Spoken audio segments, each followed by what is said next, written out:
ኤል ቻፖ የእስር ቤቱ አርቲስት። አሜሪካ የማይጣስና የማይነቃነቅ እጅግ ከባድና የከፋ ወህኒ ቤት ገንብታለች። በኮሎራዶ ግዛት የሚገኘው ወህኒ ቤት እንኳን ወዳጅ ጠላት አይግባበት የሚባልለት ነው። ወይም ወህኒ ቤቱን ጎብኝቶ የዘገበው ጋዜጠኛ እንዳለው ከገሃነም የከፋ ነው። አድማክስ ፍሎሬንስ ወህኒ ቤት እጅግ አደገኛ የተባሉ ወንጀለኞች እንዲታሰሩበት ሆኖ ከተገነባ 30 ዓመት ሞላው። ከገቡ የማይወጡበት፣ ለመውጣት ቢበቁም ህሊና ተቃውሶና መፈጠርን አስጠልቶ ለመራር ሕይወት የሚዳርግ በመሆኑ ይታወቃል። እዚያ የታሰረ ወንጀለኛ የማምለጥ አንዲትም አማራጭ እንዳይኖረው ተደርጎ ነው። አብዛኛዎቹ በዕድሜ ልክ የተፈረደባቸው፣ ሕዝብ ያስለቀሱ አደንዛዥ ዕፅ አዘዋዋሪዎች፣ ሀገር የበጠበጡ ዘራፊዎች፣ ነዋሪዎችን ሰላም የነሱ ገዳዮች የሚታሰሩበት እንዲሆን በጥብቅ ታስቦበት የተገነባ ነው።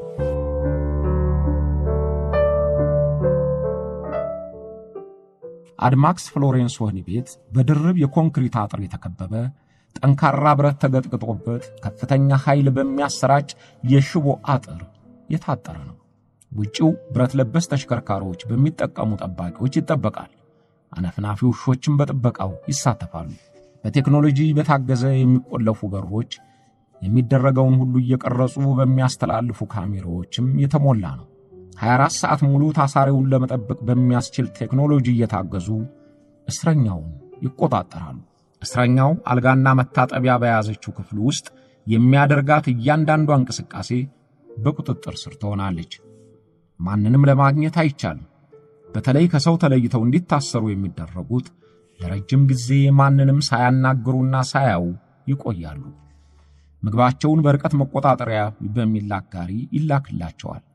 ቀና ቢሉ ጣራ፣ ወንበስ ቢሉ መሬት፣ ወደ ጎን ቢያው ግድግዳ ብቻ ከማየት ውጪ እድል የላቸውም። ትናንሽ መስኮቶቹም መስተዋታቸው ብርሃን ያስተላልፋል እንጂ ከውስጥ ወደ ውጪ አያሳዩ። በዚህም አእምሮአቸውን እስከ መሳት ይደርሳሉ። አየር ለመቀበል የተፈቀደላቸው ከሆኑ ከክፍላቸው እንደወጡ ከእግራቸው ጀምሮ በወገባቸው ተጠምጥሞ እጃቸውን በሚያስር ወፍራም ሰንሰለት ይቀፈደዳሉ። በዚያ ወህኒ ቤት የታሰሩ አንዳንዶቹ ራሳቸውን ከግንብ ጋር እየፈጠፈጡ ሞተዋል። ቆስለው የዳኑም አሉ። አብዛኞቹም ህሊናቸው ተቃውሷል። አንድ ታሳሪ ጆሮውን በጥፍሩ ገንጥሎ ራሱን ፈጥፍጦ ተገኝቷል። ግን ማንም አያያቸውም፣ አይሰማቸውም። ተው የሚላቸውም እዚያው የፈለጉትን ይሆናሉ እንጂ ማሻሻያም አይታሰብላቸውም። በዚያ እስር ቤት ከመታሰር ሞት በስንት ጣዕሙ በሚባልለት አድማክስ ፍሎሬንስ ወህኒ ቤት ዓለም ያወቀው ዝነኛና ሀብታሙ ሰው ታስሯል። በአንድ ወቅት በፎርቢስ መጽሔት መለኪያ በዓለም ከሚገኙ 38 ቢሊዮነሮች ውስጥ የተካተተው ሜክሲኮንና አሜሪካን ለዓመታት የማያቋርጥ ራስ ምታትና የሆድ ቁርጠት የለቀቀባቸው ጉልበተኛው ቱጃር ታስሯል። ያ ሰው ኤል ቻፖ ጉዝማን ይባላል።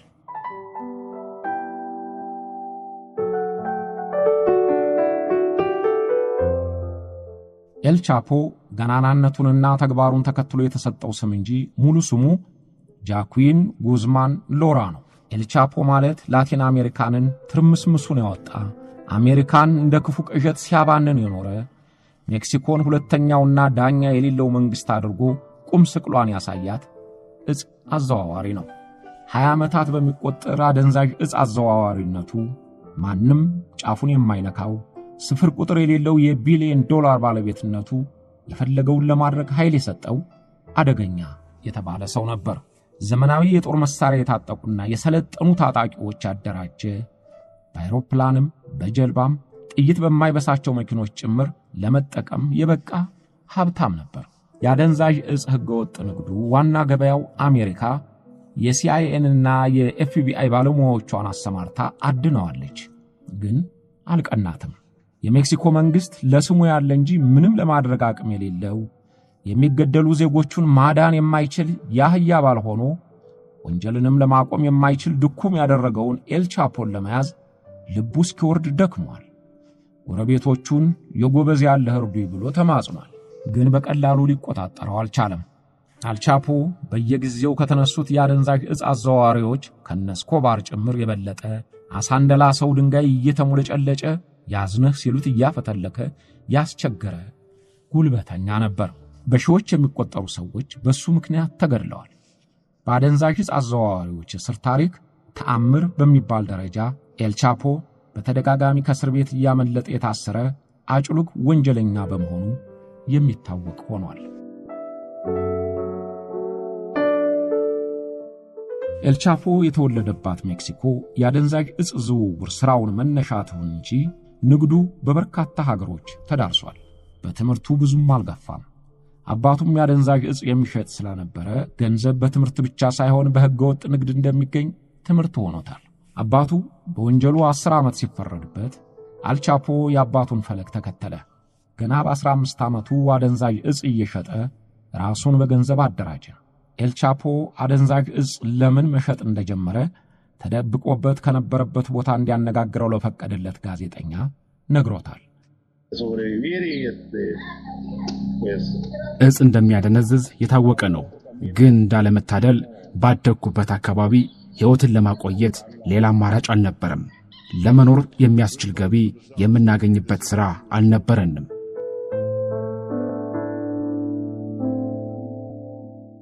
በሥራው ልምድ ሲያገኝ በጊዜው በዕፅ አዘዋዋሪነቱ ከፍተኛ ገቢ ሰበስብ ለነበረው ድርጅት ተቀጠረ። አልቻፖ ፈጣን አእምሮ ወንጀል እንዴት ተቀነባብሮ እንደሚሠራ ፈጥኖ ለማወቅ ረዳው። ብዙም ሳይቆይ መሬት ገዝቶ ዕፆችን አልምቶ ሴኔሎዋ የተሰኘውን የአደንዛዥ ዕፅ ለማዘዋወር የሚያስችለውን የራሱን ድርጅት መሠረተ። የሴኔሎዋ ድርጅት በአጭር ጊዜ ፈጣን እድገት አሳይቶ በሚሊዮን የሚቆጠር ዶላር ገቢ አገኘ።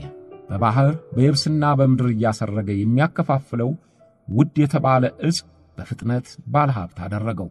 የአልቻፖ ሴኔሎዋ ድርጅት የማሪዋና የኮኬን ዱቄትና የመሳሰሉትን አደንዛዥ ዕፆች በሜክሲኮና በጎረቤት ሀገሮች እያሰረገ ሸጠ።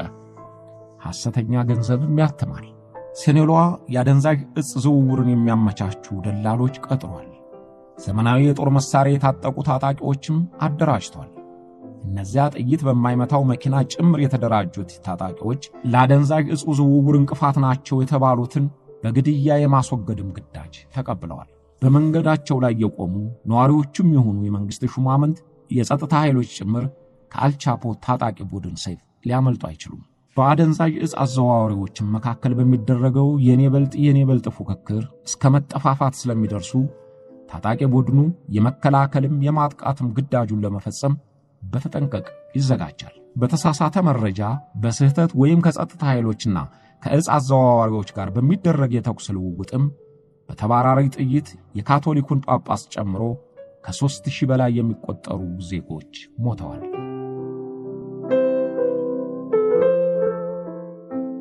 የካቶሊኩ ሊቀ ጳጳስ የተገደሉት ኤልቻፖን ለመግደል በተደረገው ሴራ ሰለባ ሆነው ነው።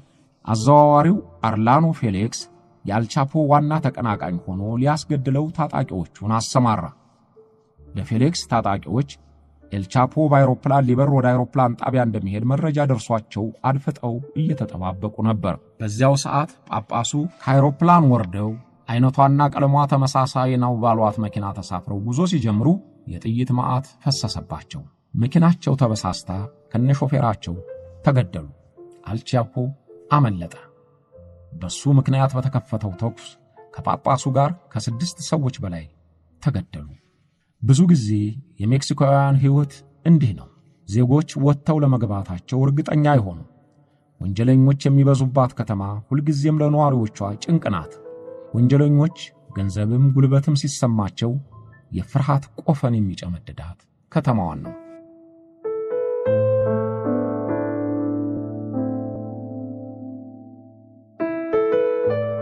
ኤልቻፖ የሕገ ወጥ ንግዱን ለማስፋፋት የተለመደውን መንገድ መከተል አልፈለገም። ለወትሮው ወደ ሜክሲኮ ጎረቤት ሀገሮችና ወደ አሜሪካ አደንዛዥ ዕፁን አስርጎ ለማስገባት የሚጠቀሙት ባልተፈቀደ አይሮፕላን በረራ፣ በፈጣን ጀልባ፣ ኬላዎችን ተሰውሮ በሚያልፍ መኪና ነበር።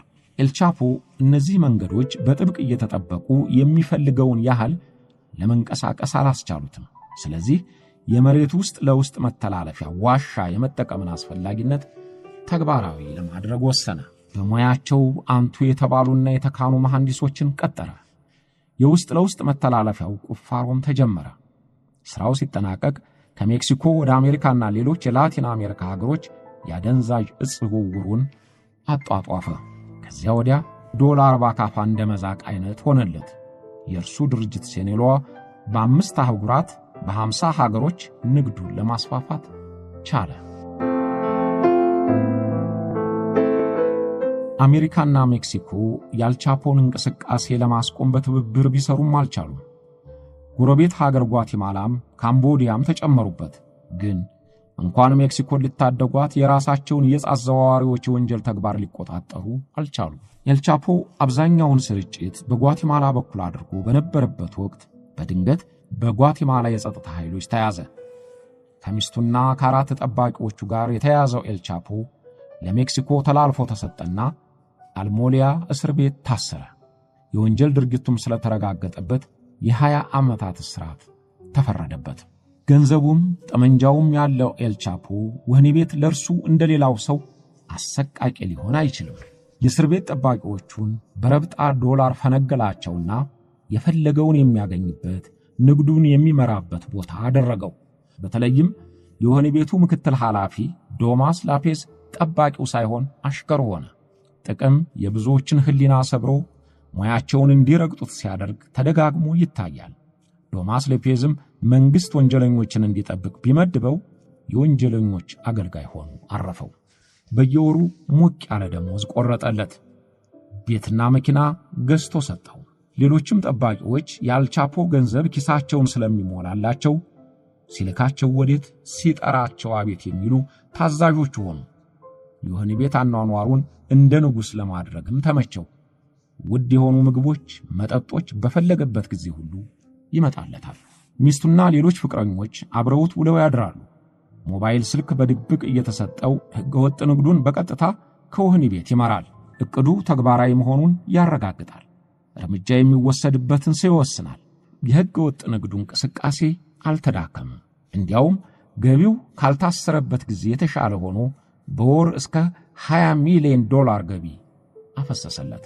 እዚያው እስር ቤት ሆኖ በቢሊዮኖች ሰንጠረዥ መግባቱን የሀብታሞችን የደረጃ ዝርዝር የሚያወጣው ፎርቢስ መጽሔት አተመለት። እስረኛውና የአደገኛ ዕፅ አዘዋዋሪ የሆነው አልቻፖ ከመጀመሪያዎቹ 38 ሀብታሞች አንደኛው መሆኑ ተረጋገጠለት።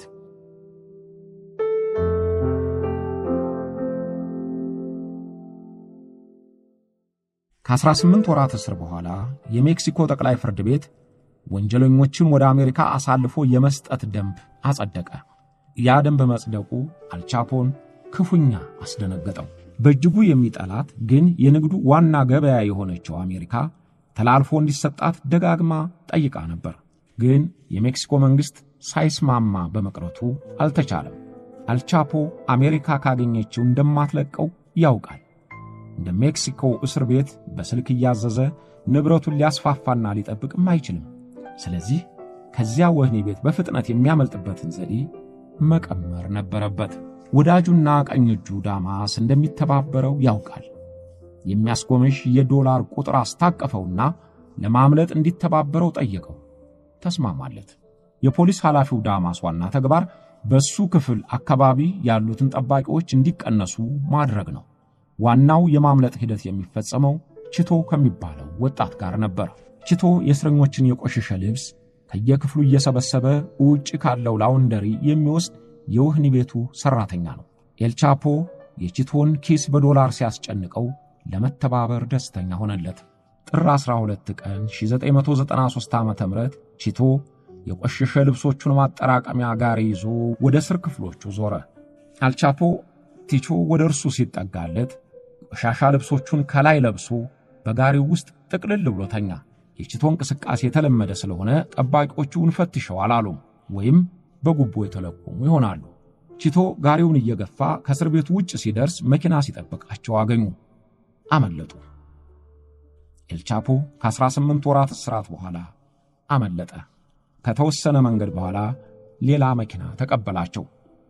ጥቂት እንደተጓዙ የፖሊስ ሞተረኞች ተከተሏቸው። ኤልቻፖ ደነገጠና እንዴት ሊደርሱብን ቻሉ ሲል ሹፌሩን ጠየቀው። አለቃ አታስብ፣ የኛ ፖሊሶች ናቸው አለው በተዝናና ስሜት። ለካ እነዚያ ፖሊሶች በጉቦ የተደለሉና ሐቀኛ ነን የሚሉ ፖሊሶች እንዳይደርሱባቸው የሚከታተሉ መስለው የሚያጅቡ ኖረዋል። መኪናው ወደ አውሮፕላን ጉዞ አስተላለፈው። በመጨረሻ በመኪና ተዛውሮ ማንም አይደርስበትም ወዳለው ቦታው ተደበቀ።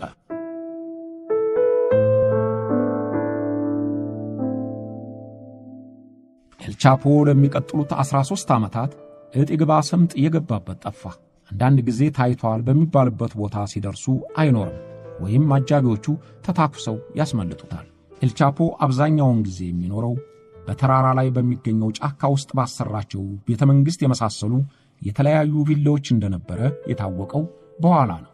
ቪላዎቹ ከመዋኛ ጀምሮ እስከ ስፖርት ሜዳ ድረስ ሰፊ ግቢ ያላቸው ሆነው ሳሉ የአሜሪካና የሜክሲኮ ሰላዮችና ወታደሮች ሊደርሱባቸው አልቻሉ። በተለያየው ቦታ የተሰሩት ቪላዎች መግቢያቸው የማይታወቅ በጫካው ጥቅጥቅ መሆን ምክንያት ከላይም ከጎንም ለማየት የማይቻሉ ስለነበሩ ኤልቻፖን ማግኘት አልተቻለም። ኤልቻፖን ማግኘት ያቃተው የሜክሲኮ መንግሥት ሕገወጡ የዕፅ ዝውውሩ ከቀድሞ የበለጠ ከፍተኛ ገቢ እየዘረገፈለት መሆኑን ግን ተረድቷል። የት ሆኖ እንደሚያስተባብረው ጠፋው እንጂ የታጣቂዎችን ስምሪትም ሆነ ንግዱን ኤልቻፖ እየመራው መሆኑን አውቋል። ግን ሊያገኘው አልቻለም። ከ13 ዓመት ድካም በኋላ አንድ ምልክት አገኘ።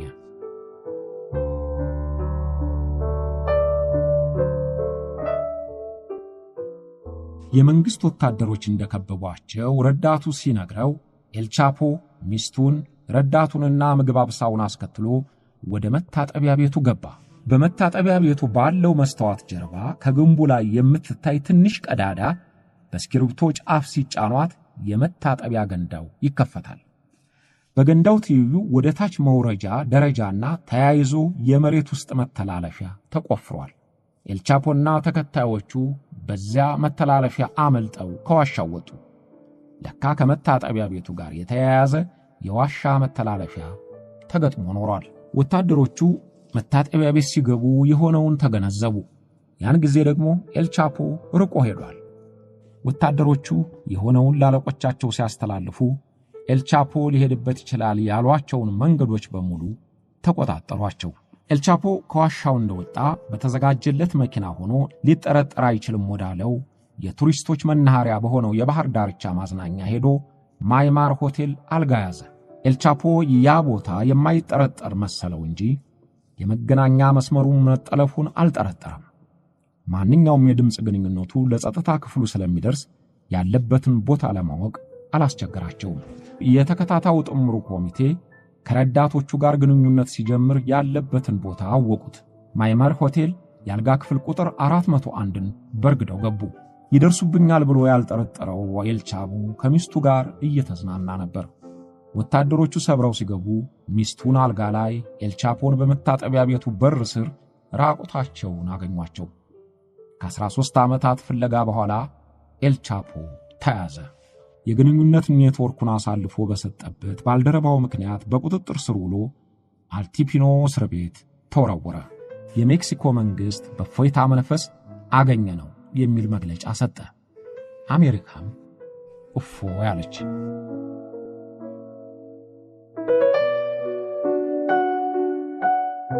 አልቲፓኖ እስር ቤት በሜክሲኮ ከፍተኛ ጥበቃ የሚደረግበት እስር ቤት ነው። ከከተማ ራቅ ብሎ አውላላ ሜዳ በሆነ እርሻ ላይ በኮንክሪት እጥፍ ግንብና የብረት አጥር ታጥሯል። በጉቦ እንዳይደለሉ ተብሎ በከፍተኛ ደሞዝ የተቀጠሩ ጠባቂዎች ሌት ተቀን ይቆጣጠራሉ። በብረት ለበስ መኪኖች ሆነው በተጠንቀቅ የሚጠብቁ ወታደሮች አነፍናፊ ውሻ ጭምር በከፍተኛ ንቃት ይጠብቃሉ። የአደንዛዥ ዕፅ አዘዋዋሪዎች አይሮፕላን ጭምር ያላቸው በመሆኑ ለምናልባቱ ጥቃት ቢያደርሱ ተብሎ የአየር መቃወሚያ ተጠምዶበታል። በጥቂት ሜትሮች ርቀት ወታደሮች ይዘዋወራሉ። በእያንዳንዱ ታሳሪ ክፍል በተገጠመ ካሜራ አማካኝነት እያንዳንዷን እንቅስቃሴ በኮምፒውተር የሚከታተሉ ባለሙያዎች ተመድበዋል። ኤልቻፖ ልማደኛና በከፍተኛ ደረጃ የሚፈለግ ወንጀለኛ ስለሆነ ልዩ ጥንቃቄ ተደርጎበታል። በመጸዳጃ ክፍሉ ካለው ከመቀመጫው ሳህን በስተቀር ሁሉም ነገር በካሜራ ስር ሆኗል። ያለበትን የሚጠቁም መሳሪያ ክንዱ ላይ ታስሮበታል። ከክፍሉም እንዲወጣ አይፈቀድም። ሞባይልም አያገኝም። ሊያገኙት የሚችሉት ሚስቱና ጠበቃው ብቻ ናቸው። ከውጭ ያሉትን ሰዎቹንም የሚያገኘው በእነዚሁ ሰዎች አማካይነት ነበር። 32 ዓመት የሚበልጣትና በአንድ ወቅት የቁንጅና ውድድር አሸናፊ የሆነችው ሚስቱ ኤማ ኮርኖ የእርሱን መልእክት ለረዳቶቹ ታስተላልፋለች።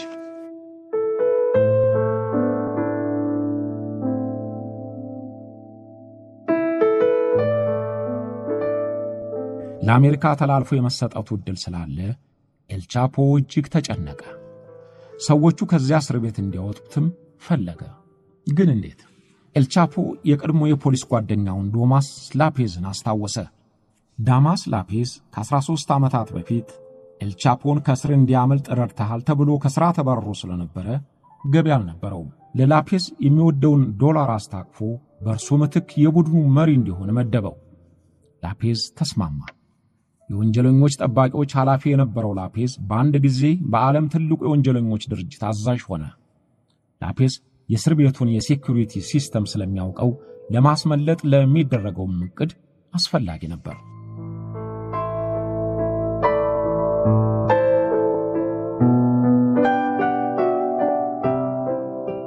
አሜሪካ ሳትቀድማቸው ለመቅደም የማስመለጥ ዕቅድ ነደፉ። ብቸኛው መፍትሄ የውስጥ ለውስጥ መተላለፊያ ዋሻ ቆፍሮ ኤልቻፖ ካለበት ክፍል ማድረስ ነበር። ከዚያ በፊት ያመለጡ እስረኞች ታሪክ የሚያሳየው ከውስጥ ወደ ውጭ መቆፈር ነበር። የኤልቻፖ ቡድን ግን ከውጭ ወደ ውስጥ ለመቆፈር አቀደ። ለሥራቸው እንዲያመቻቸው ከእስር ቤቱ ቅርብ የሆነ መሬት ግዢ ተከናወነ። በማይጠረጠር ሰው ስም ከገበሬ የገዙት መሬት ላይ ግንባታው ያላለቀ ቤት አለች። ከሰው ዓይን ለመከለል በቤቱ ውስጥ ቁፋሮ ተጀመረ። መተላለፊያው ወደ ውስጥ 10 ሜትር ተቆፍሮ በ1.5 ኪሎ ሜትር ርዝመት እስከ ኤልቻፖ ክፍል ይደርሳል። በውስጥ መተላለፊያው ቁፋሮ የተካኑት መሐንዲሶች ሥራውን አጣደፉት። ግን አንድ ችግር ተደነቀረ። ኤልቻፖ የታሰረበትን ክፍል ከመሬት ውስጥ ሆኖ እንዴት ማወቅ ይቻላል? ክፍሉ እንኳን ቢታወቅ ከካሜራ እይታ ነፃ የሆነችውን ትክክለኛ ቦታ ካልታወቀች ሊጋለጥ ይችላልና ስጋት ገባቸው። የዚህን መፍትሄ ኤልቻፖ አገኘው። የቦታ መጠቆሚያ ጂፒኤስ አስርገው እንዲያስገቡለትና በዚያ መለየት እንደሚቻል ነገራቸው። መፍትሄውን በደስታ ተቀበሉት። ግን የጂፒኤስ መሳሪያው እንዴት ይገባል? ፍተሻው ጠንካራ ነው፣ በጉቦም የሚታሰብ አይደለም። ለዚህም ኤልቻፖ ፈጣን አእምሮውን ተጠቀመበት። የጂፒኤስ መሳሪያው በትንሹ ሆኖ በሰዓት ውስጥ እንዲገጠም ጠቆማቸው። ሰዓቱን በግልጽ ለማስገባት አዳጋች አይሆንም። ጂፒኤስ የተገጠመለትን ሰዓት ሚስቱ በግልጽ ሰጠችው። ሰዓቱ የመጸዳጃ ሳህኑ ባለበት ቦታ ላይ ተቀመጠ። ያቺ ቦታ የተመረጠችው ከካሜራ እይታ ነፃ ስለነበረች ነው።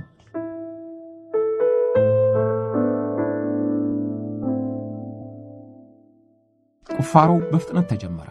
አፈሩ በተጎታች ጋሪ እየተጫነ ወደ ፍርስራሿ ቤት ውስጥ ይደፋል። አስፈላጊ መሳሪያዎቹ ሳይታዩ ይገባሉ። ኤልቻፖ ተላልፎ የመሰጠቱ ነገር ክፉኛ ስላሳሰበው ምነው ዘገያችሁ እያለ ይወተውታል። ስለዚህ በተቻለ ፍጥነት ቁፋሮ ተጠናቀቀ። በመሬት ውስጥ መተላለፊያው የአየር ማስገቢያ፣ መብራት፣ ጄኔሬተር፣ ካስፈለገ ተብሎ ሞተር ብስክሌት ጭምር ተዘጋጅቷል። ሐምሌ 10 ቀን 2007 ዓ.ም ደረሰ። ያን ዕለት ኤልቻፖ በክፍሉ ውስጥ ሲንቀሳቀስ በካሜራ ታይቷል። ተረጋግቶ ወደ መጸዳጃው ቦታ ሲሄድም አይተውታል። ግን አልተመለሰም። 20 ደቂቃ ሲቆይባቸው ጠባቂዎቹ ገብተው አዩት። ኤልቻፖ የለም። ደነገጡ። የበለጠ የደነገጡት የመጸዳጃ ሳህኑን ሲያነሱት የመሬት ውስጥ መተላለፊያውን ዋሻ ሲያዩ ነው። ኤልቻፖ በድጋሚ አመለጠ። ለሁለተኛ ጊዜ በታሰረ በ5 ወሩ ባልተጠረጠረና ከዛ በፊት ባልተደረገ ዘዴ ከታሰረበት አመለጠ። የወህኒ ቤቱ ሳይረን ጮኸ። ጠባቂዎች ተሯሯጡ። መኪኖች ተፈተለኩ። ውሾች ተለቀቁ። ግን ምንም ውጤት አልነበረውም። ኤልቻፖ በዚያ ሰዓት ከዋሻው ወጥቶ በቀረበለት መኪና ወደሚሄድበት ቦታ ሄዶ ተሰውሯል።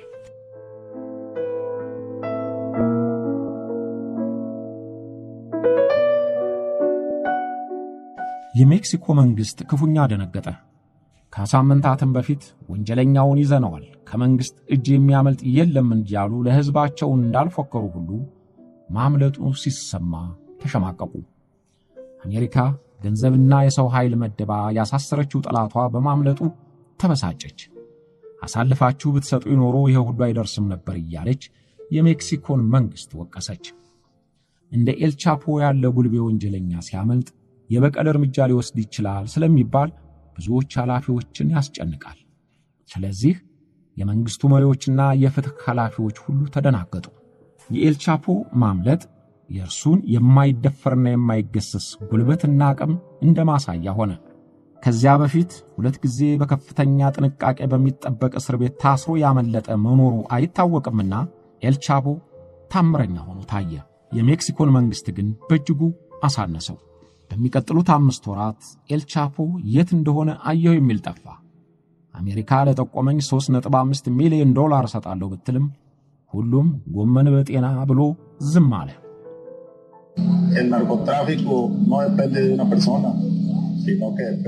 በዚህ እንቅስቃሴያችን ሕይወታቸውን የሰጡ ሰዎች የኔ ጥገኛ አይደሉም።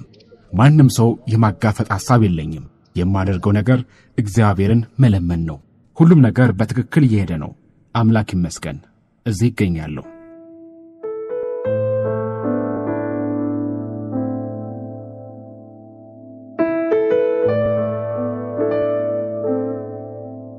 አሜሪካ ዘመናዊና ረቂቅ ቴክኖሎጂዋን ተጠቅማ ኤልቻፖ ያለበትን ለማወቅ ጥረቷን ቀጥላለች።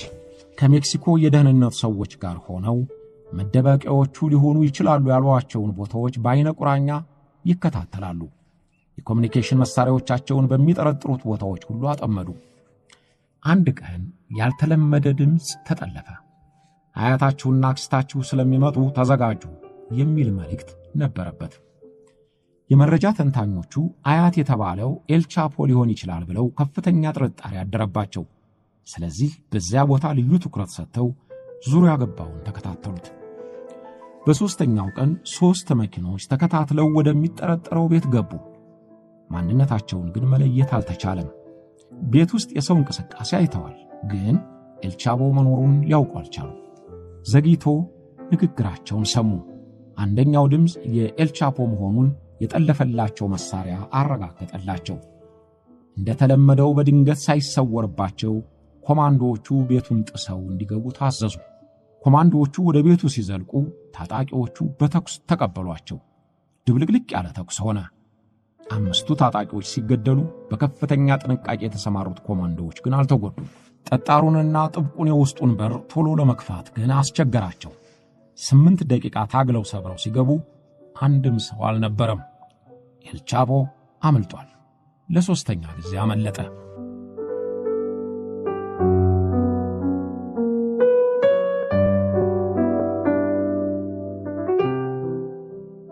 ወታደሮቹ ወደ መታጠቢያ ቤቱ ሲገቡ በአንደኛው ክፍል ስር የውስጥ ለውስጥ መተላለፊያ ያለው ዋሻ መኖሩን አዩት። ረዳቱ ወታደሮቹን በሩን እየገነጠሉ መሆኑን ላልቻፖ ሲነግረው በውስጥ መተላለፊያው ገብቶ አምልጦ ኖሯል።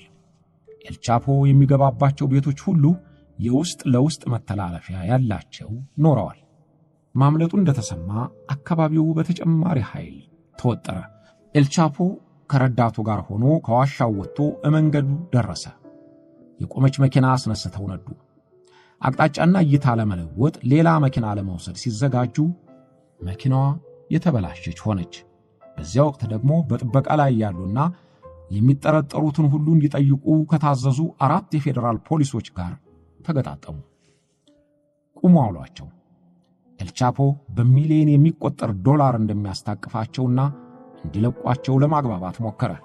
እነዚያ ፖሊሶች ግን ከገንዘብ ይልቅ ለሙያቸው የታመኑ ኖረው እምቢ ብለው ላለቆቻቸው ሪፖርት አደረጉ።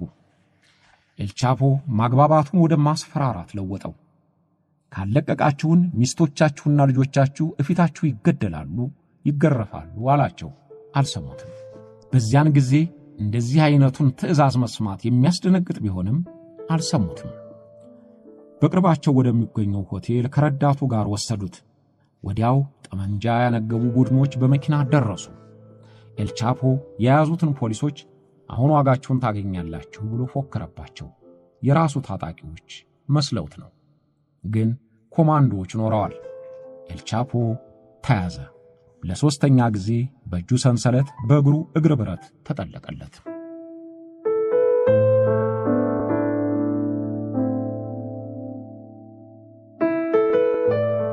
ሊያመልጥ ይችላል የሚለው ስጋት አሜሪካኖችንም የሜክሲኮ ሹማምንትንም ስላስጨነቃቸው ሳይውል ሳያድር ወደ አሜሪካ ተላልፎ እንዲሰጥ ወሰኑ። የከፍተኛው ፍርድ ቤት ዳኛ ኤልቻፖ በአሜሪካ ላይ በፈጸመው ወንጀል ምክንያት ተላልፎ እንዲሰጥ ወሰኑ።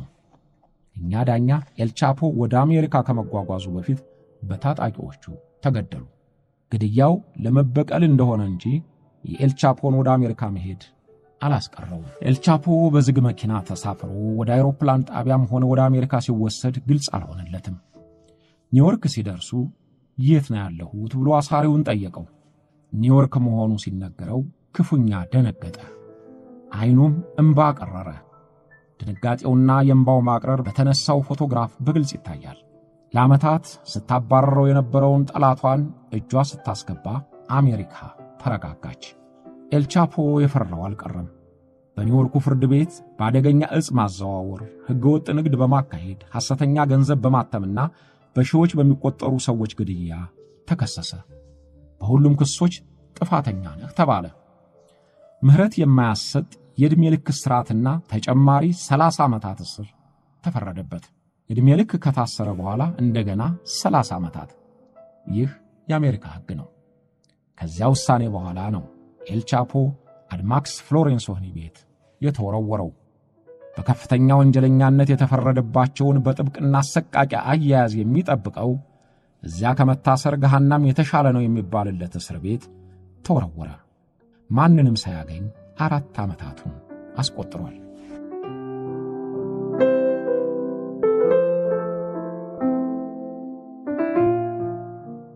ኤልቻፖ ላለፉት 4 ዓመታት የቆየበት የፍሎሬንስ እስር ቤት አሰቃቂ ሆኖበታል።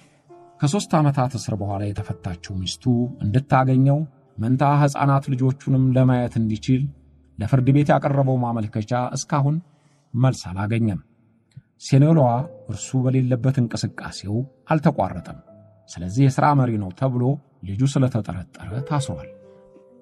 ገንዘብና ኃይል የፈለገውን እንዲያደርግ ያበቁት በመንግሥት ላይ መንግሥት መስርቶ የኖረው ቢሊዮነሩ ኤልቻፖ የዕፅ አዘዋዋሪው ኤልቻፖ የወደፊት ሕይወቱን በሚጠላው እስር ቤት ያሳልፋል።